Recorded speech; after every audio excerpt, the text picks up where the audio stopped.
पैसा अच्छा खासा है और उसे लगाकर एक अच्छा खासा पैसा कमाना भी चाहते हैं। एक बेहतरीन बिजनेस की तलाश है जिसमें हमें काफ़ी ज़्यादा मुनाफा हो सके एक दिन का। तो मुझे लगता है कि नाइट क्लब या फिर डांस बार या आम भाषा में बोला जाए तो डिस्को से बेहतर बिजनेस और कोई नहीं हो सकता।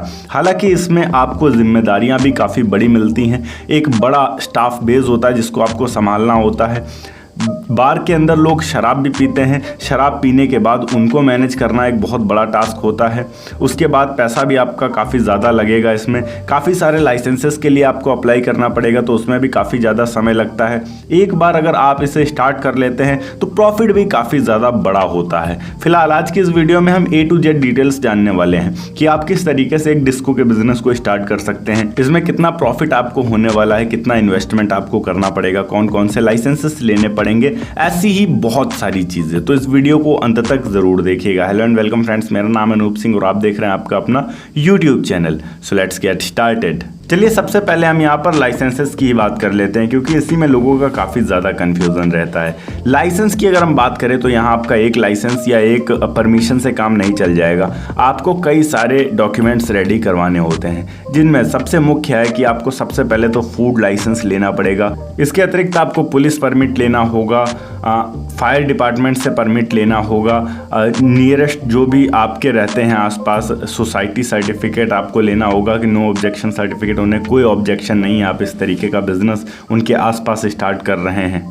एक्साइज डिपार्टमेंट से आपको परमिट रूम लाइसेंस लेना पड़ेगा, जिसके लिए आपको काफ़ी ज़्यादा चार्ज देना पड़ेगा। ये चार्ज आपको ईयरली देना पड़ेगा, मतलब हर साल आपको इसे रिन्यू करवाना पड़ेगा। ये चार्ज छोटा मोटा नहीं होता है, ये आपके शहर की आबादी पे डिपेंड करता है।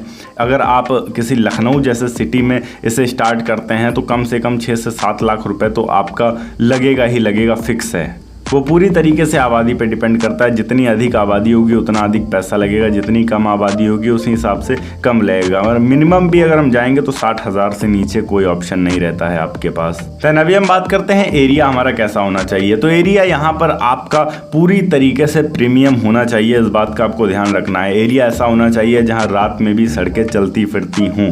आप किसी बड़े सिटी में अगर इसे स्टार्ट करते हैं तो आपको पता होगा, सपोज दैट मैं लखनऊ में जाता हूँ तो लखनऊ में फोनिक्स प्लासियो गोमती नगर में स्थित है। तो 90-10 चौराहा एक ऐसा चौराहा है जहां रात के 1 बजे भी आप जाएंगे तो उतना ही क्राउड मिलेगा आपको जितना कि रात के 8 बजे होता है समथिंग। तो ऐसे एरिया में आपको स्टार्ट करना है जहां पर भीड़ अच्छी खासी लगी रहे, हमेशा आते जाते लोग रहें। प्रीमियम एरिया भी होना चाहिए। ऐसा नहीं है कि आप स्लम एरिया या फिर रूरल एरिया में से स्टार्ट कर रहे हैं तो लोग रीच नहीं कर पाएंगे वहां तक, वैसे में आपका बिजनेस प्रॉपर नहीं चल पाएगा। ये एक काफ़ी महंगा बिजनेस है, इसमें लोग भी आएंगे, वो लोग भी महंगे होंगे, तो उसी हिसाब से आपको अपना एरिया सिलेक्ट करना होगा। एरिया कम से कम 1 से 2,000 स्क्वायर फीट होना चाहिए, क्योंकि आप केवल और केवल उसमें डांस बार वगैरह नहीं बनाएंगे। उसमें आपका एक रेस्टोरेंट भी होगा, बार भी होगा, डांस फ्लोर अलग होगा, एंड इसी के साथ में आपको पार्किंग भी देनी पड़ेगी। ऐसा नहीं है कि लोग आएंगे और कहीं भी आसपास सड़कों पर गाड़ियां खड़ी कर देंगे और अंदर चले जाएंगे। नगर निगम वाले टांग कर ले जाते हैं गाड़ियां। तो मुख्य बात यह है कि अगर आप ऐसे बिजनेस को स्टार्ट कर रहे हैं तो उसके लिए आपको एक बड़ा पार्किंग स्पेस भी देना पड़ेगा, क्योंकि जो लोग भी आएंगे उनमें से मैक्सिमम लोग 4 व्हीलर से आएंगे, और जब 4 व्हीलर से आएंगे तो पार्किंग मस्ट है। हाँ, वो बात अलग है कि आप पार्किंग का अलग से चार्ज करेंगे, तो वो भी आपका एक सोर्स ऑफ अर्निंग होगा। और 2,000 स्क्वायर फीट जो मैंने आपको बताया वो ऐसा नहीं है कि सिर्फ एक ही तल है।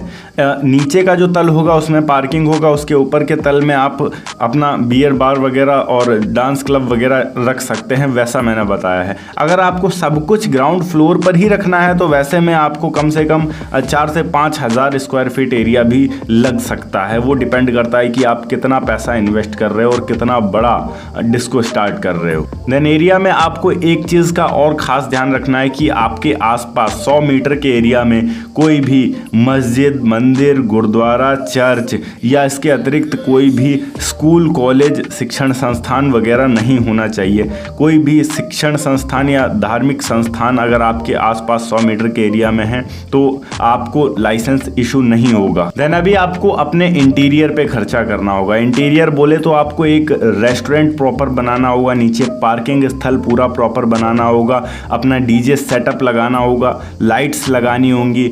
उसके अलावा आपको स्टाफ को भी अरेंज करना होगा। स्टाफ में आपका शेफ़ होंगे, वेटर होगा, मैनेजर होगा, और इसके अतिरिक्त जो सबसे ज़रूरी चीज़ है, बाउंसर्स होंगे। आपके पास कम से कम 15 से 20 लोगों की एक टीम चाहिए प्रॉपर, जो कि बार को मैनेज कर सके, क्योंकि अकेले आपके बस की नहीं है। 4-5 लोग अगर मिलकर भी आप सोच रहे हैं कि चला लेंगे एक डांस बार को, तो ये संभव नहीं है, क्योंकि दारू पीने के बाद लोगों का हाल क्या होता है वो आपको भी पता है, मुझे भी पता है, और पूरे भारत को पता है। हाँ, कुछ लोग होते हैं जो शांति प्रिय होते हैं, आराम से अपना ड्रिंक वगैरह किया, डांस किया और चुपचाप चले गए, पर हर व्यक्ति वैसा नहीं होता है। तो उन्हें मैनेज करने के लिए बहुत ज़्यादा इम्पॉर्टेंट है कि आप सुरक्षा का ध्यान रखेंगे, आपको बाउंसर्स रखने होंगे। अगर आप 4 से 5 हज़ार स्क्वायर फीट एरिया में से स्टार्ट कर रहे हैं तो मिनिमम इन्वेस्टमेंट हम यहाँ पर 40 लाख रुपए मान के चलते हैं, अगर आप एक प्रॉपर डिस्को स्टार्ट कर रहे हैं तो। और इसमें अगर हम प्रॉफिट की बात करें तो वो भी पूरी तरीके से सेल पर डिपेंड करता है, कितना कस्टमर बेस आपके पास है उस पर डिपेंड करता है, आप किस टाइप के सिटी में हैं उस पर डिपेंड करता है। मतलब अगर हम आसान भाषा में बोले तो एंट्री फीस में भी आपको काफ़ी पैसा मिलता है। मतलब एंट्री फीस में आपको एक व्यक्ति का अगर आपने 1000 रुपये रखा है, वो डिपेंड करता है सिटी वाइज। कुछ सिटीज़ में ऐसा होता है कि एंट्री का पर पर्सन का 2000-3000 होता है, कुछ सिटीज़ में ऐसा होता है कि 1000 होता है। सपोज़ दैट हम लखनऊ का एग्जांपल लेते हैं, तो लखनऊ में एक व्यक्ति के एंट्री का पड़ता है 1000 रुपया।